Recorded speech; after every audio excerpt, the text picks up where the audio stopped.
tahu bahwa ada satu undangan nih Yesus sudah pernah berikan. Ketika kita punya masalah, harusnya kita datang kepada Tuhan.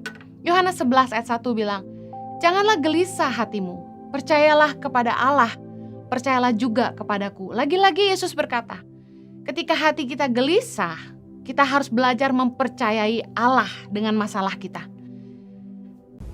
Sebelum kita mulai membahas tentang nama Bapa, kita akan melihat terlebih dahulu di dalam kitab Daniel pasal 12 ayat 4 dan ayat 9. Firman Tuhan berkata, "Tetapi engkau, Daniel, sembunyikanlah segala firman itu dan meteraikanlah kitab itu sampai pada akhir zaman. Banyak orang akan menyelidikinya dan pengetahuan akan bertambah." Saudara perhatikan kata akhir zaman dan pengetahuan akan bertambah. Bila kita melihat di dalam kitab Daniel 12 ini, maka ada firman yang tersembunyi dan nanti pada akhir zaman firman itu akan dibongkar dengan bertambahnya pengetahuan yang ada di atas muka bumi ini. Pada ayat 9 lebih jelas dikatakan, "Tetapi ia menjawab, pergilah Daniel, sebab firman ini akan tinggal tersembunyi dan termeterai sampai akhir zaman." Firman Tuhan ini tetap tersembunyi dan nanti pada akhir zaman akan terbuka.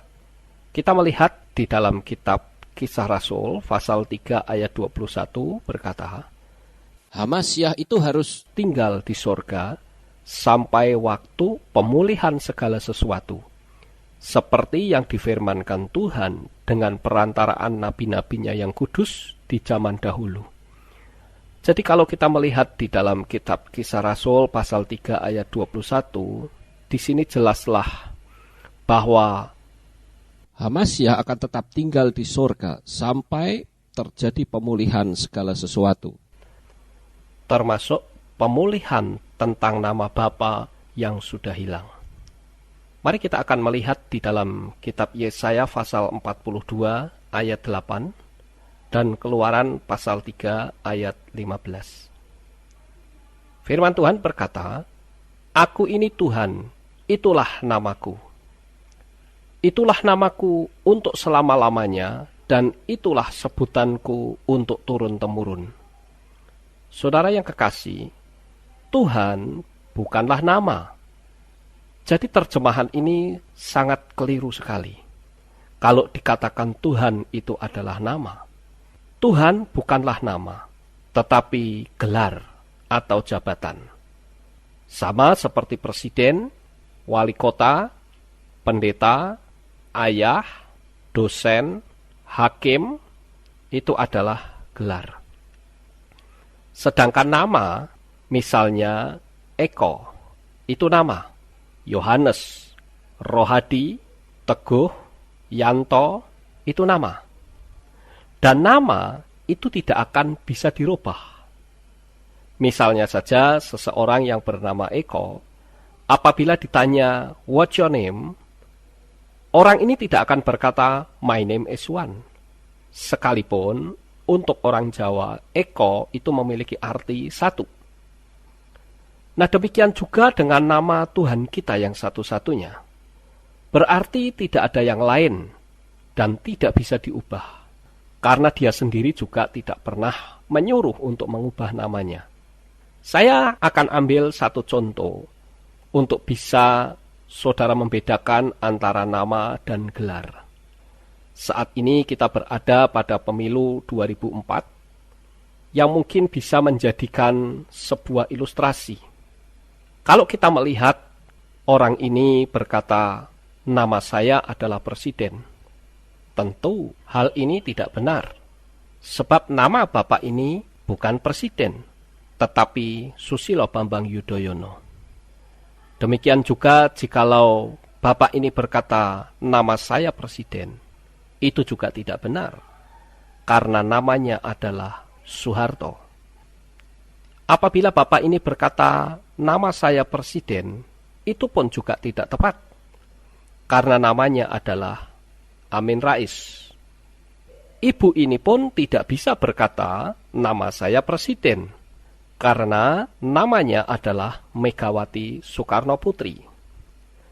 Jadi sampai di sini tentu saudara akan bisa membedakan antara nama dan gelar. Nama tentu menyangkut pada suatu pribadi. Ambil contoh yang lain, apabila orang ini berkata, nama saya bintang film, itu pun juga tidak benar. Karena bintang film adalah gelar, sedangkan namanya adalah Jeremy Thomas. Apabila dia juga berkata, nama saya bintang film, ini pun juga tidak benar, karena namanya adalah Inul Daratista. Apabila orang ini berkata nama saya bintang film, itu pun juga tidak benar. Sebab bintang film adalah gelar. Namanya adalah Syahrul Gunawan. Dan bila mana dia berkata nama saya bintang film, itu pun juga tidak tepat. Namanya adalah Chrisye. Saya berharap sampai di sini saudara bisa membedakan antara gelar dan nama. Gelar itu bisa dipergunakan oleh negara manapun dan bisa diubah sesuai dengan kebudayaan setempat. Misalnya, orang Amerika berkata Lord, orang Indonesia bisa mengubahnya dengan Tuhan. Orang Jawa bisa mengubahnya dengan Gusti. Itu semua adalah gelar. Tetapi kalau nama itu tidak akan bisa dirubah. Saya pergi ke Amerika, tentu saja nama saya tidak akan berubah. Kalau begitu, siapa sebetulnya nama Tuhan yang disembah oleh Abraham, Ishak, dan Yakub? Apabila kita mau membandingkan kepada kitab-kitab yang lain, maka taulah kita bahwa Yahweh itu adalah nama Tuhan yang disembah oleh Abraham, Ishak, dan Yakub. Kita ambil contoh dari kitab bahasa Jawa terbitan LAI. Di dalam kitab Sakaria pasal 14 ayat 9 dikatakan, Sang Yehuwah nuli bakal jumeneng ratu, misesani salumahing bumi. Ing wektu iku mung Pangeran Yehuwah kang jumeneng mpribadeni lan mung asmane kang ono. Saudara perhatikan kata Yehuwah. Yehuwah itu adalah logat Jawa untuk nama Yahweh.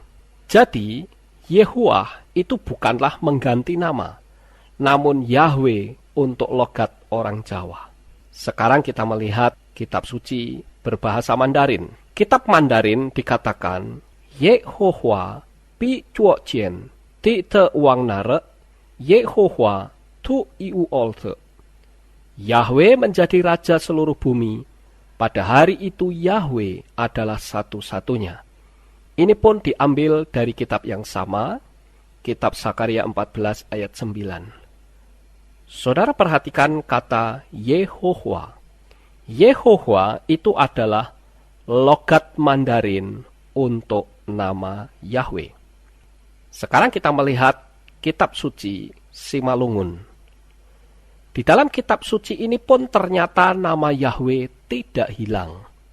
Di sana dikatakan Anjaha Jahua Magaberaja Isap Tanohon Bani Ari Ai Jahua Tumang Mando Anjaha Gorani Tumang Mando. Saudara perhatikan kata Jahua. Jahua ini pun juga adalah nama atau logat Simalungun untuk nama Yahweh. Kita sekarang lihat di kitab suci berbahasa Tagalog, kitab suci orang Filipina. Apakah nama Yahweh itu sudah hilang atau masih tertulis di dalamnya? Kita melihat di sana dikatakan Akong si Yahweh, Lamang ang inyong Dios, dan sebagainya. Saudara perhatikan kata Yahweh. Ternyata Yahweh dalam kitab suci berbahasa Tagalog itu masih tertulis di dalamnya. Lalu bagaimana dengan kitab suci asli? Karena kita mengakar kepada Ibrani. Di dalam kitab Sakaria pasal 14 ayat 9 di sana dikatakan Yahweh Ehad, Oshemo Ehad. Yahweh adalah satu-satunya dan namanya adalah satu-satunya. Jadi berarti nama Yahweh itu tidak ada yang lain. Saudara perhatikan 4 huruf Ibrani yang dikenal dengan tetragramaton. Yod, He, Waw, He, yang dibaca Yahweh.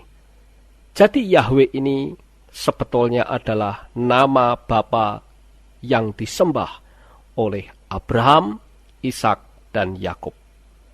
Kita melihat pula di dalam buku Theological Workbook of the Old Testament pada halaman 210, di sana dikatakan Yahweh, the personal name of God. Yahweh adalah nama diri dari Tuhan. Kita melihat di dalam Alkitab berbahasa Arab, apakah nama Yahweh itu sudah hilang? Ternyata kalau kita melihat di dalam kitab suci berbahasa Arab, nama Yahweh juga tidak hilang. Dalam Alkitab berbahasa Arab, dalam Yeremia 33 ayat 2, bunyinya, Hakaza qala ar-rabbu sani'uha, ar-rabbu musawwiruha liyustabbitaha, Yahwahu ismuhu. Artinya, beginilah firman Tuhan yang telah menjadikan bumi dengan membentuknya dan menegakkannya. Yahweh itulah namanya. Ini adalah situs internet yang beralamat di www.eliah.com. Di sana ditemukan kitab Mazmur 119 ayat 59 sampai 64 di gulungan Laut Mati yang masih menggunakan huruf Ibrani kuno atau yang dikenal dengan Paleo-Hebrew. Ini adalah Septuaginta yang juga masih menggunakan huruf Paleo-Hebrew yang bertuliskan Yahweh. Ini juga Septuaginta yang masih bertuliskan huruf Ibrani kuno atau Paleo-Hebrew yang bertuliskan Yahweh. Batu ini juga ditemukan pada tahun 830 sebelum Masehi yang bertuliskan huruf Paleo-Hebrew yaitu Yahweh. Ini juga bukti lain bahwa Septuaginta yang pertama, nama Yahweh itu tidak diganti. Ini adalah potongan Septuaginta yang berasal dari abad pertama Masehi yang berisi kitab Zakaria 8 ayat 19 sampai 21 dan pasal 9 ayat 4 yang tersimpan di Museum Israel Yerusalem. Dalam potongan ini tertulis nama Yahweh dalam bentuk Paleo-Hebrew. Namun, dalam naskah Septuaginta Alexandrin 400 tahun kemudian, baru nama itu diubah menjadi Kyrios. Dan inskripsi ini seringkali dijadikan acuan dengan berkata bahwa Septuaginta itu ditulis dengan huruf Yunani. Dan nama Yahweh sudah tidak ada lagi. Namun hal ini tidaklah benar. Karena perjanjian lama maupun perjanjian baru itu ditulis dari bahasa Ibrani. Dan nama Yahweh pun masih ada. Kita melihat bukti-bukti bahwa kitab perjanjian baru yang berbahasa Ibrani juga masih ada sampai sekarang ini. Kita lihat bukti-buktinya sekarang.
Ini adalah inskripsi lahis dari abad ke-7 sebelum Masehi yang ditemukan antara tahun 1935 sampai 1938. Dan itu juga memuat nama Yahweh dalam bentuk Paleo Hebrew. Di dalam ensiklopedia Alkitab masa kini, sebetulnya kita sebagai orang Kristen juga sering menyebut Yahweh, yaitu pada waktu kita berkata haleluya. Karena haleluya itu adalah sebutan liturgis, disalin dari kata Ibrani halelu dan Yah atau pujilah Yah, kependekan dari Yahweh. Kita mungkin pernah mendengar kata Yeshua. Yeshua itu adalah Yahweh is my salvation, atau Yahweh adalah penyelamatku, atau Yahweh menyelamatkan. Kita melihat di dalam kamus istilah teologi yang ditulis oleh Dr. R. Sudarmo, di sana dikatakan bahwa Yesus itu dari bahasa Ibrani, artinya Yahweh adalah pertolongan. Nama Yesus adalah nama yang banyak dijumpai dalam Alkitab. Kalau kita melihat kata us di belakang sebuah nama, itu sebetulnya adalah kebudayaan Yunani untuk memberikan penghormatan kepada orang yang dianggap memiliki nama yang besar. Seperti Yesus itu adalah Yeshua yang ditambah dengan us. Itu gelar kehormatannya. Yakob menjadi Yakobus. Petra menjadi Petrus. Saul menjadi Saulus. Jadi us ini adalah tambahan untuk nama orang yang dimuliakan. Sebagai bukti lain yang menunjukkan bahwa Yahweh adalah nama Bapa, adalah dengan ditemukannya patung malaikat dengan nama Bapa terdapat pada makam Paus Clement ke-13 di Basilika St. Peter's, Vatikan. Ini nama Yahweh seperti nampak pada suatu biara di Boldershoom, Jerman. Ini juga adalah mata uang Swedia tahun 1600 yang di tengahnya bertuliskan nama Yahweh. Mata uang Jerman tahun 1635 juga ada nama Yahweh. Ini adalah mata uang Jerman tahun 1661 dari Nuremberg, juga ada nama Yahweh. Ini nama Yahweh yang tertulis di pintu gereja di Weimar, Jerman. Dan ini adalah inskripsi batu dengan nama Yahweh di Bavaria, Jerman. Ini adalah buku doa tahun 1770, juga di sana tertulis nama Yahweh. Dan ini adalah batu nisan tahun 1845 di Harnanslah, Austria bawah. Itu juga ada nama Yahweh. Ini juga nama Yahweh dalam bentuk Yehua muncul tahun 1278 dalam karya Poggio Fidei. Seperti nampak pada naskah ini, yaitu abad ke-13 atau 14 dari perpustakaan Genevieve, Paris, Prancis. Jika Anda sebagai seorang gembala sidang atau pemimpin jemaat, apakah jemaat akan diajarkan untuk memasyurkan nama Yahweh selaku Bapa Surgawi seperti yang diperintahkannya? Dan kita melihat di dalam kitab Maleakhi pasal 2 ayat 1-2 dikatakan, maka sekarang kepada kamulah tertuju perintah ini, hai para imam. Jika kamu tidak mendengarkan dan jika kamu tidak memberi perhatian untuk menghormati namaku, firman Yahweh semesta alam, maka aku akan mengirimkan kutuk ke antaramu dan akan membuat berkat-berkatmu menjadi kutuk. Dan aku telah membuatnya menjadi kutuk, sebab kamu tidak memperhatikan. Di dalam kitab Hosea pasal yang ke-11 ayat yang ke-7 dikatakan, Umatku betah dalam membelakangi aku. Mereka memanggil kepada Baal dan berhenti meninggikan namaku. Adalah sesuatu yang sangat mengerikan apabila nama Bapa, yaitu Yahweh, yang menunjuk kepada suatu pribadi yang disembah oleh bangsa Israel, ditolak mentah-mentah. Justru Allah yang bukan dari Israel malah disanjung dan dijadikan sebagai Bapa surgawi, Sang Pencipta langit dan bumi. Tahukah saudara, siapa sebenarnya yang bernama Allah itu? Kita harus mengetahui bahwa Allah bukanlah gelar, tetapi nama diri dari sesuatu yang disembah. Mari kita lihat sekarang, siapakah Allah itu? Apabila kita membahas tentang Allah, bisa saja orang Muslim merasa tersinggung. Tetapi pembahasan ini bukan bermaksud untuk menyinggung orang-orang Muslim. Karena kita tahu bahwa Allah itu juga dipergunakan oleh orang Kristen sebagai Sang Pencipta. Orang Muslim mengatakan bahwa Allah adalah Sang Pencipta.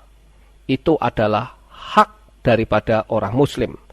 Nah, sekarang yang sedang kami bicarakan di sini adalah bukan Allah yang disembah oleh orang Muslim, namun Allah yang disembah oleh orang Kristen. Saya ingin membuktikan bahwa pembahasan ini tidak ada sangkut pautnya dengan Allah yang disembah oleh orang-orang Muslim. Bukti bahwa Allah yang sedang kita bicarakan itu bukan Allah yang dipercayai oleh orang Muslim adalah yang pertama, yaitu tentang konsepnya yang berbeda. Di dalam Islam dikatakan bahwa Allah itu adalah zat yang maha gaib. Sedangkan di Kristen, Allah itu adalah roh. Di dalam agama Islam dikatakan, Allah itu tidak beranak dan tidak diperanakkan. Sedangkan di Kristen ada istilah Allah Bapa, Allah Putra, Allah Roh Kudus. Dan yang ketiga, di dalam Islam ada dikenal rukun Islam, yaitu menjalankan ibadah haji. Sedangkan di Kristen, sekalipun menyembah Allah, tetapi tidak menjalankan ibadah haji.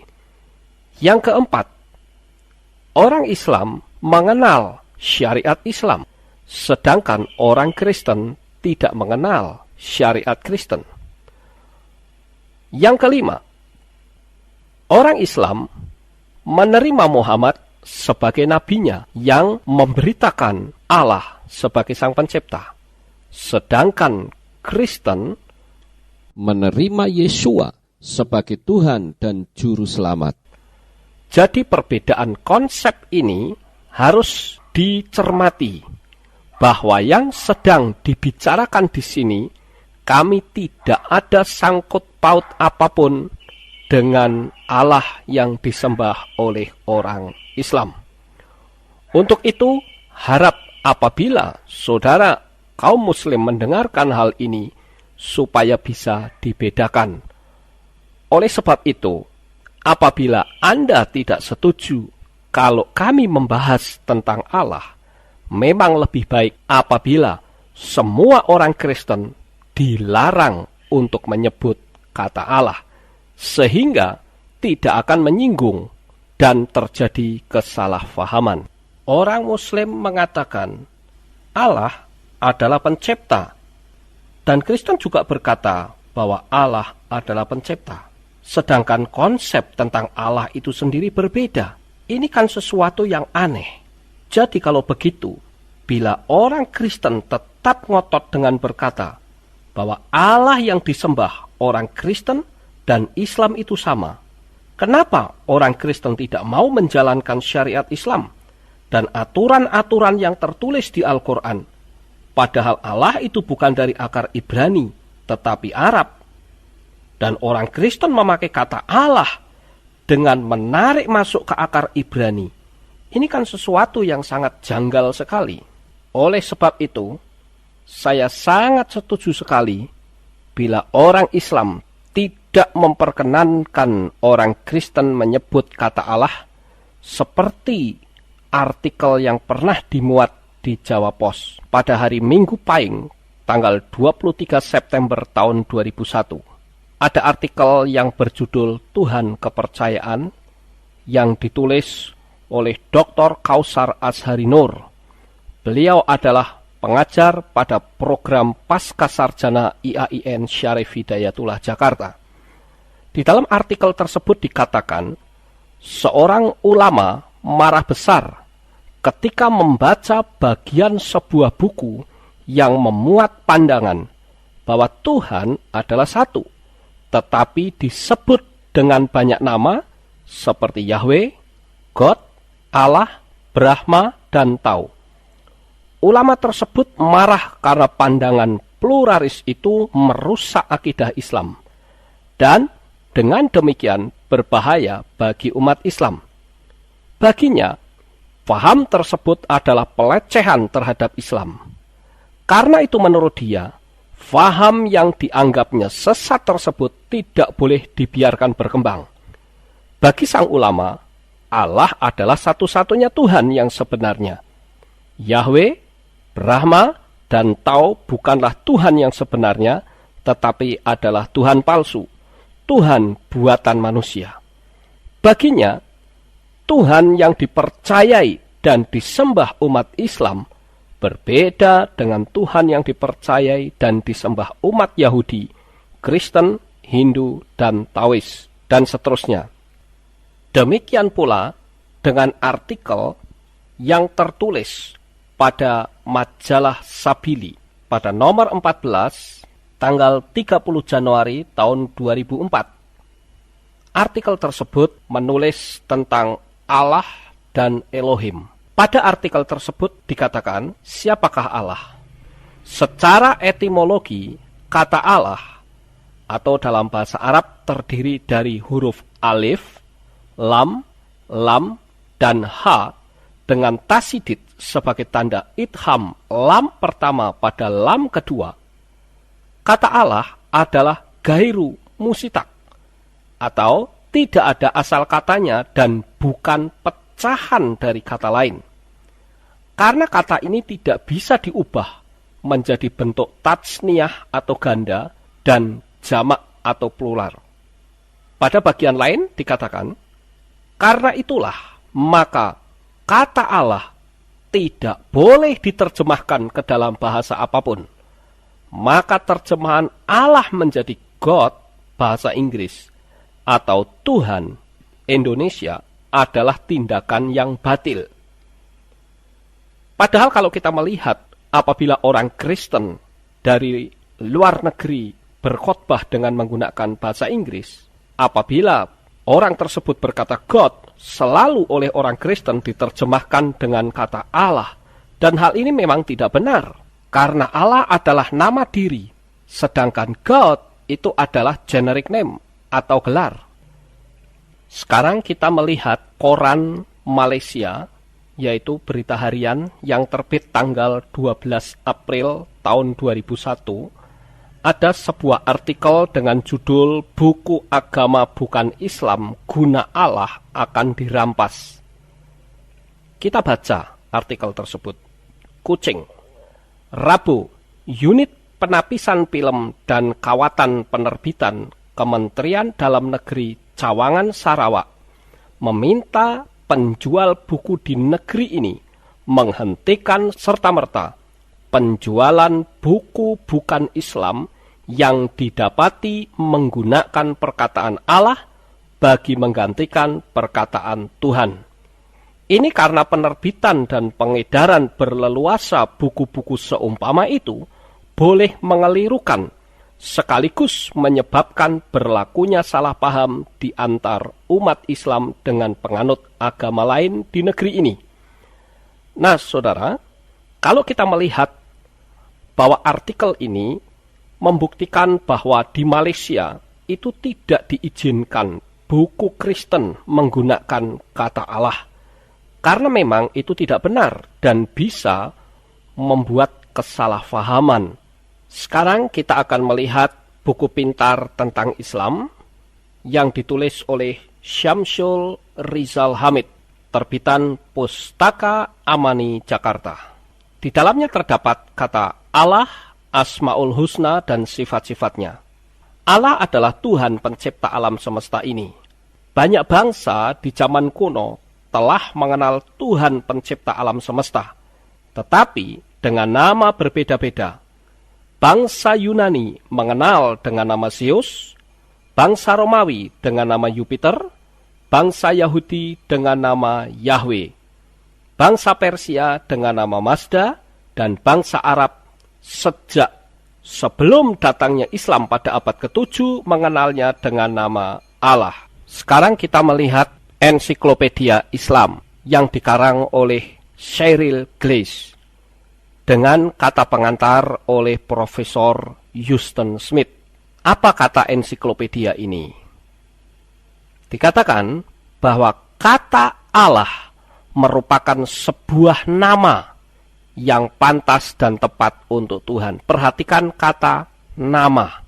Kita tadi sudah belajar bahwa nama itu menyangkut tentang suatu pribadi. Di Kamus Inggris Indonesia, terbitan Gramedia Jakarta, kita menemukan kata Jehovah. Jehovah itu adalah Tuhannya orang Yahudi. Jadi di sini kita sudah bisa tahu bahwa Allah dan Jehovah atau Yahweh itu adalah dua pribadi yang berbeda. Jika orang Kristen berkata bahwa yang disembah oleh orang Muslim dan orang Kristen itu sama, sebaiknya mengikuti aturan yang ada di Al-Quran dan jangan menyeretnya masuk ke akar Ibrani. Tetapi bila berkata tidak sama, berarti kita harus menyelidiki asal mula kata Allah ini jauh sebelum Islam ada. Menurut buku-buku yang kita bisa temukan di luaran, dan buku-buku ini tentu saja bukan buku Kristen. Di dalam buku kelengkapan Tarik Nabi Muhammad SAW oleh Kiai Haji Munawar Kholil Jilid 1 pada halaman 223 dikatakan bahwa Allah adalah nama dewa yang disebut-sebut suku Quraisy, bangsa Arab bersama-sama dengan Dewi Alata dan Dewi Al-Uzza. Kemudian pada buku Allah Divine of Demonic oleh Stephen Van Natten tahun 1995 pada halaman pertama dikatakan bahwa Allah itu adalah sebuah nama. Kemudian di buku Konflik Islam Kristen, pengantarnya Deliar Nur pada tahun 1999 halaman 162 dan 163 dikatakan bahwa Allah, orang kafir Quraisy menyembah dewa yang bernama Allah. Bagi Islam, Tuhan sesungguhnya bernama Allah. Lalu orang Barat menganggap umat Islam itu musyrik atau pagan karena menyembah Allah. Orang Islam menjelaskan bahwa yang mereka sembah bukan Allah, masyarakat purba. Kemudian di buku Hadis Syahih Bukhari 1187 dan Bidah-bidah di Indonesia oleh Dr. Andes Kiai Haji Badruddin Hubski tahun 1994 halaman 81 dikatakan Allah diam di dalam Ka'bah yang disebut Baitullah atau rumah Allah. Sebelum Islam terdapat 360 berhala di dalam dan di sekitar Ka'bah Baitullah. Di sekeliling Baitullah itu terdapat patung Al-Lata sebagai dewi musim panas, Al-Uzza dewi musim dingin, Al-Manah dewi penentu nasib, Al-Hubal ada dalam Baitullah sebagai menantu Allah, yaitu suami Al-Manah. Kemudian pada ensiklopedia Islam terbitan Jakarta tahun 1996 halaman 23 dikatakan bahwa Allah adalah suatu nama yang telah dikenal sebelum Al-Quran diwahyukan. Kemudian pada Kamus Besar Bahasa Indonesia tahun 1996 halaman 27 oleh Departemen Pendidikan dan Kebudayaan terbitan Balai Pustaka mengatakan bahwa Allah adalah nama Tuhan dalam bahasa Arab. Perhatikan kata nama. Sekarang kita melihat buku Passing Over yang diterbitkan oleh Gramedia. Di buku Passing Over ini pada halaman 85, saya bacakan, kata Allah sendiri sudah dikenal jauh sebelum Islam datang di Arab. Namun Allah dalam pengertian orang Arab pra-Islam itu berbeda dengan Allah dalam Islam. Menurut Winnet, seperti yang dikutip oleh Al-Farabi dalam The Culture Atlas of Islam, Allah bagi orang-orang Arab pra-Islam dikenal sebagai dewa yang mengairi bumi sehingga menyuburkan pertanian dan tumbuh-tumbuhan serta memberi makan ternak. Islam datang dengan mengubah konsep Allah yang selama itu diyakini oleh orang Arab. Perhatikan kata Islam datang dengan mengubah konsep Allah yang selama itu diyakini oleh orang Arab. Ada suatu pertanyaan yang perlu kita cermati. Mungkinkah alam gaib bisa dirubah oleh alam nyata? Mungkinkah konsep dewa itu diubah menjadi sang penguasa? Manusia bisa saja mengubahnya. Namun keeksistensian dari suatu dewa tidak akan berubah oleh manusia yang mengubahnya. Ambillah satu contoh misalnya. Orang Cina mengenal dewa perang yang bernama Quan Kong. Bisakah dewa Quan Kong tersebut dirubah menjadi sang pencipta? Lalu apabila orang tersebut percaya kepada Tuhan Yesua atau menjadi orang Kristen, bisakah orang tersebut lalu menyebut dengan istilah Quan Kong Bapa, Quan Kong Putra, dan Quan Kong Roh Kudus? Tentu tidak bisa, sebab Quan Kong itu adalah nama diri. Dan keeksistensian dewa perang tidak akan berubah menjadi sang pencipta. Tetapi fenomena yang terjadi dalam dunia Kristen adalah mengubah konsep Allah yang adalah nama dewa, diubah menjadi Allah Bapa, Allah Putra, dan Allah Roh Kudus. Yang berarti nama diri dirubah menjadi gelar atau istilah. Kemudian kita melihat buku Keberagamaan yang Saling Menyapa, ditulis oleh Muhammad Sabri, pengantar Profesor Dr. Amin Abdullah. Di buku tersebut, saya bacakan, memberi bukti bahwa suatu dewa maha tinggi atau supreme deity yang disebut Allah A kecil atau Allah A besar telah disembah sejak masa dahulu kala. Dewa ini mengairi tanah, membuat palawija tumbuh, raja kaya berkembang biak, dan sumber air serta sumur mengeluarkan air yang memberi hidup. Allah adalah nama dewa yang paling banyak disebut, tetapi fungsinya didelegasikan atau diambil alih oleh dewa-dewa lain yang lebih kecil, dan pengaruhnya luar biasa dinyatakan dalam matahari dan rembulan. Misalnya, kualitas-kualitasnya dijelmakan dan digantikan ke dalam dewa-dewa atau dewi-dewi selain daripadanya atau Allah. Allah seorang dewi digambarkan sebagai anak perempuan Allah dan diidentifikasikan dengan matahari oleh sebagian dan rembulan oleh yang lain. Al-Uzza adalah seorang anak perempuan ilahi yang kedua yang dihubungkan dengan planet Venus. Manat, anak perempuan ketiga, mewakili nasib, dan seterusnya. Kemudian, buku Agama-Agama Manusia oleh Houston Smith, kata pengantar Johan Effendi, yang diterbitkan oleh Yayasan Obor Indonesia. Pada halaman 258 di bagian tengah dikatakan, jin-jin padang pasir itu sama sekali tidak punya arti dalam pencarian ini. Namun satu dewa sungguh mempunyai makna mendalam dalam pencarian ini. Dewa ini bernama Allah dan disembah penduduk Mekah bukan sebagai satu-satunya Tuhan, dan seterusnya. Apa kata buku Dunia Arab yang diterjemahkan oleh U. Hutagalung dan O. D. P. Sihombing, terbitan tahun 1953. Di sana dikatakan, di sana didapati satu dewa di antara beberapa dewa yang ada, dan namanya ialah Allah. Perhatikan kata namanya. Nama itu selalu mengarah kepada suatu pribadi. Kemudian apa kata buku Islamic Invasion? Pada buku Islamic Invasion dikatakan bahwa Allah adalah dewa air bangsa Mesir kuno.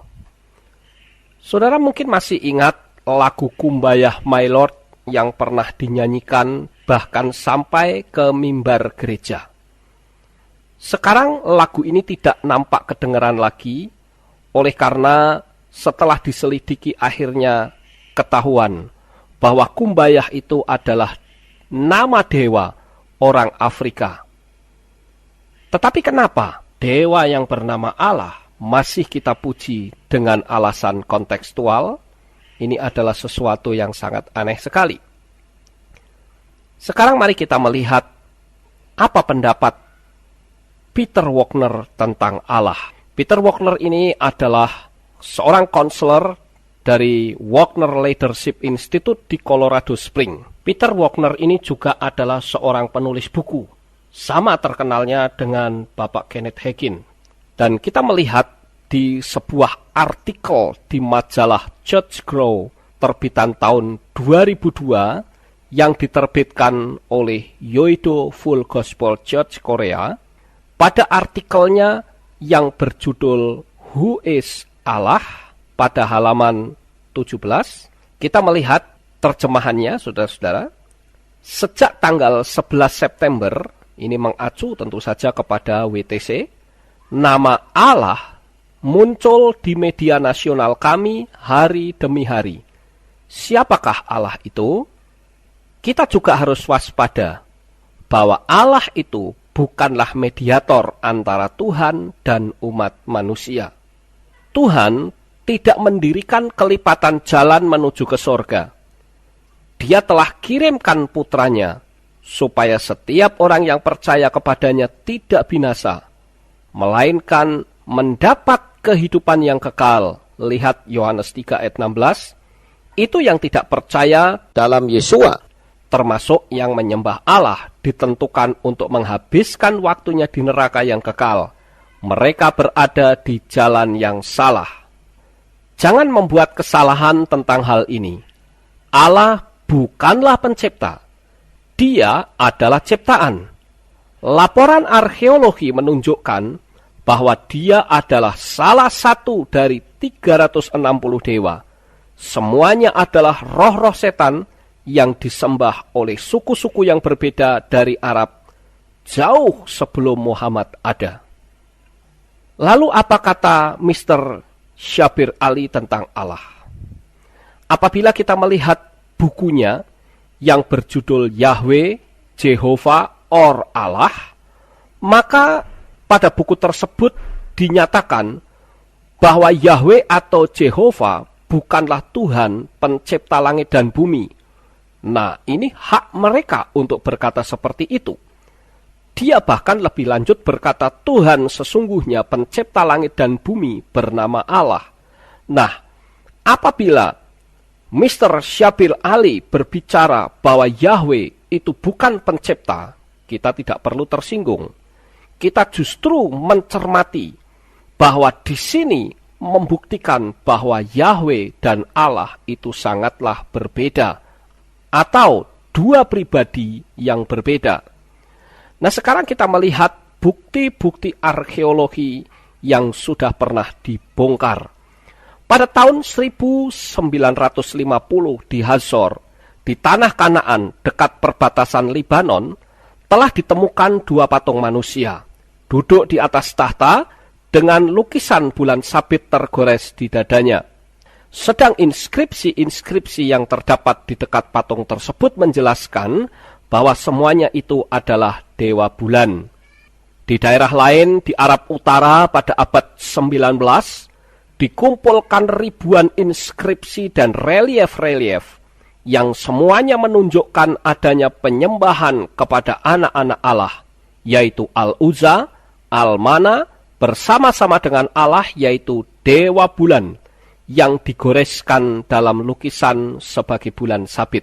Ini adalah bukti-bukti arkeologi. Kita melihat pada internet yang diterbitkan oleh Chick Publication, ini dari California, ada judul Where Did Allah Come From? Dan ini juga mengarah kepada hal yang sama, yaitu Allah yang adalah dewa bulan. Lalu sekarang, mari kita menelusuri bagaimana sebenarnya nama Yahweh itu bisa hilang dan berubah menjadi Tuhan atau Allah di dalam kitab suci kita. Sebelum abad 13, penduduk Indonesia tidak pernah mengenal sebutan Allah maupun Elohim atau Yahweh. Yang mereka kenal adalah Sang Hyang Widi, Brahma, Wisnu, Siwa, Ganesha, Buddha, karena agama Hindu dan Buddha sudah lebih dahulu masuk. Namun, pada abad ke-13, datanglah pedagang-pedagang Arab ke Indonesia, berdagang sambil menyebarkan agama Islam. Ketika Islam mulai diterima di Indonesia, saat itulah sebutan Allah mulai tersebar.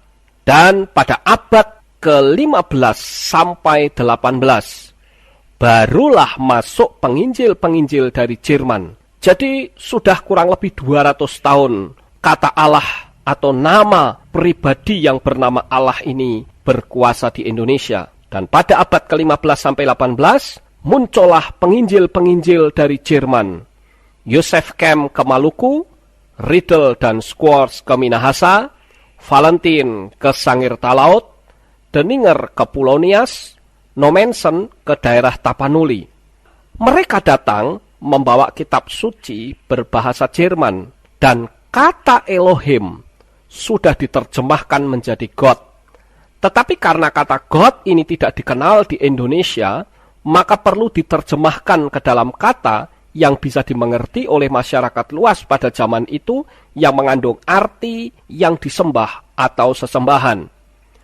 Dan pada zaman itu, kata Allah lah yang sudah menyebar ke dalam masyarakat. Maka kata God akhirnya diterjemahkan menjadi Allah, dan akhirnya kata Allah itu diterima sebagai istilah pencipta dalam perjanjian lama, tanpa menyelidiki terlebih dahulu siapa pribadi yang bernama Allah itu.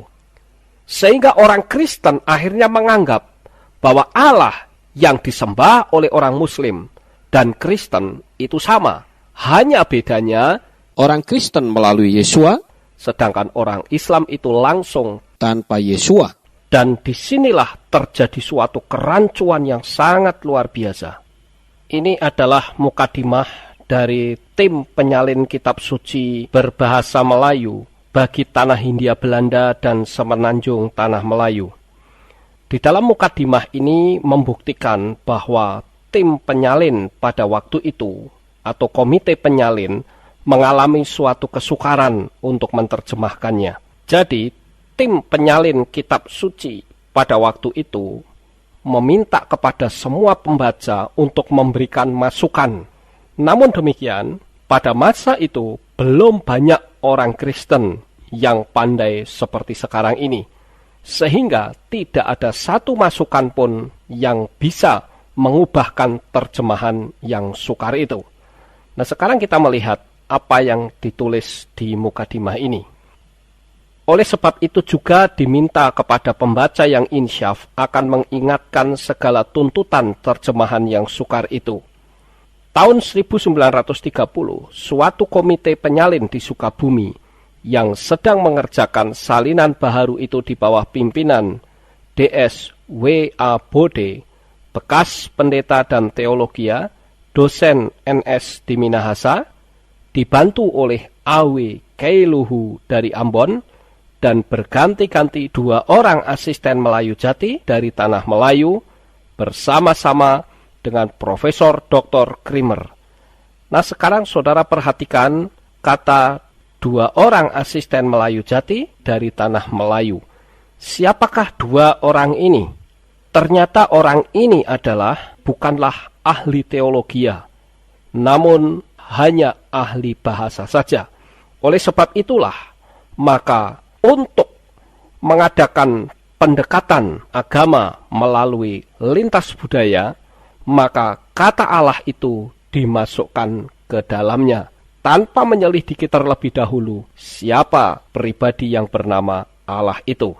Sebagai bukti adanya penginjilan lintas budaya, yaitu dengan adanya kitab suci yang mana nama Yeshua HaMashiach, Tuhan kita, ditulis dan diubah dengan Isa Al-Masih.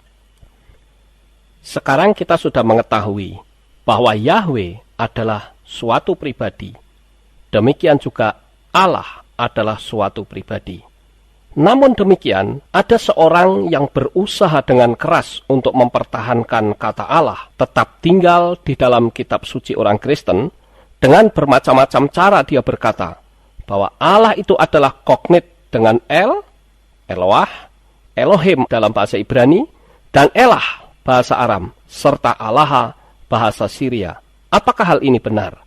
Apabila kita hanya mendengar penerangan dari orang ini, kita akan berkata, wah, ternyata benar. Tetapi sebetulnya penerangan ini salah. Sebab El itu berarti kuat. Dalam bahasa Arab diterjemahkan El. Dari bentuk dasar El menjadi Eloah atau ilah, yang berarti sesembahan. Baik Eloah, Elah, ilah, Allah bukanlah nama diri, melainkan istilah Timur Tengah bagi yang disembah. Jadi, Eloah itu kognit dengan kata ilah dan bukan Allah. Allah itu adalah nama ilah. Itu bisa dibuktikan di dalam Quran surat 20 ayat 14, yaitu ilahnya orang Arab, yang tertulis juga di dalam Quran surat 27 ayat 91, yang berdiam di Mekah. Quran surat 106 ayat 3. Sebagai bukti bahwa Allah itu adalah nama dan bukan gelar, terbukti bahwa Allah tidak dapat dibuat jamak. Ilah bentuk jamaknya adalah alihah. Eloah bentuk jamaknya adalah Elohim. Lalu, apakah bentuk jamak dari Allah? Demikian pula Yahweh. Sebagai nama diri tentu tidak dapat dibuat jamak. Sekali lagi, baik Yahweh maupun Allah, ini adalah 2 oknum roh dan kuasa yang berbeda. Sadarilah ini sebagai suatu fakta penting agar kita jangan gegabah mengganti nama Sang Pencipta, yaitu Yahweh, menjadi Allah. Di dalam Alkitab LAI, penggantian ini kurang lebih ada 297 kali. Dan ternyata orang ini tetap ngotot dengan mengatakan, ada dugaan istilah bahasa Ibrani Eloah adalah bentuk yang paling dekat dengan kata Arab ilah. Allah banyak muncul dalam kitab-kitab yang penulisannya dekat dengan suku-suku Arab. Sekarang perhatikan kata Ibrani yang paling dekat dengan kata Allah. Apakah ada kata Allah dalam teks Ibrani? Ternyata kalau kita perhatikan, tidak ada satupun teks kata Allah. Yang hanya dekat itu hanya di dalam kitab Yosua 24 ayat 26, yaitu Ha Allah, yang artinya pohon besar. Kemudian kita juga melihat ada kata yang dekat dengan kata Allah, yaitu di dalam Ratapan pasal 3 ayat 65. Ta'alateha, yang artinya adalah kutuk. Sekarang kita akan melihat buku agama Islam yang ditulis oleh Profesor Dr. Krimer, terbitan tahun 1952 oleh Badan Penerbit Kristen Jakarta. Tentang agama bangsa Arab pada masa sebelum Nabi Muhammad dapat dikatakan bahwa mereka masih biadab dan menyembah berhala. Mereka menyembah matahari dan bulan dan bintang-bintang, baik bintang sejarah yang tetap maupun bintang beredar. Pohon-pohon dan batu-batu ada pula yang dipuja, kalau menurut pendapatnya pohon atau batu itu bersakti. Sekarang kita melihat di bagian tengahnya, dewa yang tertinggi dalam agama Badui itu bernama Allah. Apakah perintah Tuhan terhadap namanya? Tuhan ingin namanya dipuji. Dia juga ingin namanya itu ditakuti. Dia ingin namanya disembah, dipanggil. Jadi tidak benar apabila ada orang yang berkata tidak boleh memanggil nama Yahweh. Itu sangat bertentangan dengan firman-Nya karena dia ingin namanya dipanggil. Namanya dihormati. Namanya diagungkan. Namanya dikuduskan. Namanya dimasyurkan. Nah, saudara perhatikan, bagaimana mungkin nama Bapa Yahweh menjadi termasyur kalau dipanggil saja tidak? Padahal dia menghendaki agar namanya dimasyurkan. Dan yang ke-9, dipermuliakan. Yang ke-10, tidak boleh disebut dengan sembarangan. Ada orang yang berkata bahwa Yahweh itu namanya tidak boleh disebut. Siapa bilang? Dia justru ingin namanya disebut. Namun kalau disebut dengan sembarangan, nah itu yang tidak boleh. Nama itu sekarang sudah tidak kedengaran lagi. Dan itu adalah merupakan tanggung jawab bagi kita semua. Saat ini kita sudah mengerti tentang kebenaran. Oleh sebab itu, saya ingin agar supaya saudara sekalian boleh menyampaikan berita kebenaran ini kepada semua orang. Firman Tuhan berkata di dalam Ibrani pasal 10 ayat 26 dan 27. Sebab jika kita sengaja berbuat dosa, sesudah memperoleh pengetahuan tentang kebenaran, maka tidak ada lagi korban untuk menghapus dosa itu. Tetapi yang ada ialah kematian yang mengerikan akan penghakiman dan api yang dahsyat yang akan menghanguskan semua orang durhaka. Sekarang bagaimana mengembalikannya di kitab suci kita? Apabila saudara bertemu dengan kata Tuhan huruf kapital semua, maka kembalikanlah dengan kata Yahweh. Ini sesuai dengan kamus yang ada di bagian belakang kitab suci kita. Kemudian apabila kita ketemu dengan kata Allah yang besar hanya kata A-nya saja, maka bisa diganti atau dikembalikan lagi dengan kata Tuhan atau Elohim. Apabila telinga kita belum terbiasa dengan kata Elohim, boleh saudara ganti dengan Tuhan.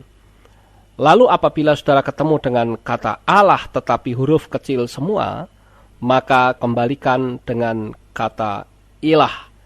Dan ini untuk membedakan sesembahan yang bukan oknum surgawi atau bukan oknum ilahi. Lalu bagaimana apabila kita ketemu dengan kata Allah tetapi huruf kapital semua? Maka itu harus dikembalikan kepada kata Yahweh. Karena tulisan Allah huruf kapital semua, teks aslinya adalah Yahweh. Kemudian apabila kita ketemu dengan kata Tuhan Allah, tetapi Allahnya itu besar, maka dikembalikan kepada Yahweh Elohim. Seringkali ada orang yang berkata, saya pakai Allah, buktinya diberkati. Kenapa harus mengganti dengan Yahweh? Janganlah materi dijadikan sebagai indikator, tetapi pakailah firman Tuhan sebagai indikatornya. Seorang pelacur, koruptor, gembong narkoba, bahkan lebih banyak duitnya daripada kita. Tetapi, apakah itu bisa disebut mereka adalah orang yang benar? Tentu tidak. Ada pula yang berkata, yang penting kan nama Yesus. Itu kan pendapat manusia. Tetapi bagaimana dengan Yesua sendiri? Dia justru menyatakan nama besar Bapa Yahweh. Di dalam Yohanes pasal 17 ayat 6, Dan Yesua itu juga adalah Yahweh sendiri. yang turun ke dalam dunia ini. Ada pula orang yang berkata, bukankah Allah itu sudah menjadi bahasa Indonesia? Kalau memang benar sudah menjadi bahasa Indonesia, berarti Pancasila akan berbunyi kealahan yang Maha Esa. Namun kenyataannya hal itu tidak bisa, karena Allah itu adalah nama diri. Yang keempat, sekalipun mulut kita berkata Allah, yang penting kan hatinya tertuju kepada Yahweh. Firman Tuhan berkata, karena menurut ucapanmu engkau akan dibenarkan, dan menurut ucapanmu pula engkau akan dihukum. Ada yang berkata, yang penting kan hati bahwa kita mengasihi Tuhan. Justru kalau hati kita mengasihi Tuhan, tentu kita tidak rela kalau nama besar Bapa Surgawi diganti dengan nama berhala. Ada pula yang berkata, kita sudah terbiasa pakai kata Allah, toh ada mujizat. Janganlah mujizat menjadi indikator suatu kebenaran. Karena setan juga bisa bikin mujizat. Ada pula yang berkata, kenapa dari dulu hal ini tidak dipersoalkan? Sebetulnya kalau kita membaca dengan cermat, maka Yahweh selalu mempersoalkan namanya yang berulang kali berusaha dihilangkan. Di dalam kitab Kejadian pasal 4 ayat 26, nama Yahweh pertama kali disebut, tetapi hilang, dan akhirnya muncul kembali pada zaman Musa. Dan waktu itu Musa sempat bertanya, apabila orang Israel nanti bertanya siapa namamu, bagaimana kami harus menjawabnya? Maka disitulah Yahweh menjawab Musa. Di dalam kitab Keluaran pasal 3 ayat 14 dan 15. Dan ayat 14 ini terjemahannya adalah Ehyeh Asher Ehyeh, yang berarti aku ada yang aku ada. Dan ini berbicara tentang keeksistensian atau keberadaan Tuhan itu sendiri. Sedangkan pada ayat 15, di situ Yahweh menyatakan namanya. Banyak orang yang berkata bahwa ketika Musa bertanya tentang namanya, Yahweh tidak memberitahukan namanya, hanya keberadaannya. Ya karena ayat 15-nya dipotong. Oleh sebab itu apabila kita membaca kitab suci, jangan dipotong-potong. Kita melihat nama Yahweh kemudian hilang lagi, bahkan diganti dengan nama berhala, seperti yang tertulis di dalam kitab Hosea pasal 11 ayat 7. Nama Yahweh hilang lagi, akhirnya diganti dengan Adonai. Itu peristiwa pembuangan di Babel. Akhirnya Yahweh memakai bangsa-bangsa, seperti yang tertulis di dalam kitab Sefanya pasal 3 ayat 9, sebagai penggenapan pemulihan dari segala sesuatu di akhir zaman, di mana semakin dekatnya kedatangan Tuhan Yesua HaMasiah Juru Selamat kita. Seperti yang tertulis di dalam kitab Kisah Rasul pasal 3 ayat 21. Kita perlu bertanya, siapa biang keladi dari semua penghilang nama ini? Siapakah biang keladi dari semua ini, sehingga nama Bapa itu bisa hilang? Apabila kita memperhatikan kitab Yehezkiel pasal 39 ayat 7, di situ Yahweh menyatakan namanya. Berarti nama itu yang sudah hilang dinyatakan kembali. Dan ini mengacu kepada Gog. Lalu siapakah Gog itu? Menurut kitab Wahyu pasal 20 ayat 7-8, Gog dan Magog itu tidak lain adalah pemimpin dari tentara setan. Nah oleh sebab itu, ambillah sikap sekarang. Apakah Anda akan tetap bertahan dengan kata Allah atau Yahweh? Sekali lagi saya ingatkan bahwa Allah dan Yahweh itu adalah dua oknum roh yang berbeda. Sebagai penutup, saya akan membacakan kitab Wahyu pasal 14 ayat pertama. Dan aku melihat sesungguhnya anak domba berdiri di bukit Sion, dan bersama-sama dengan dia 144.000 orang, dan di dahi mereka tertulis namanya dan nama bapanya. Amin. Bapa Yahweh memberkati saudara sekalian.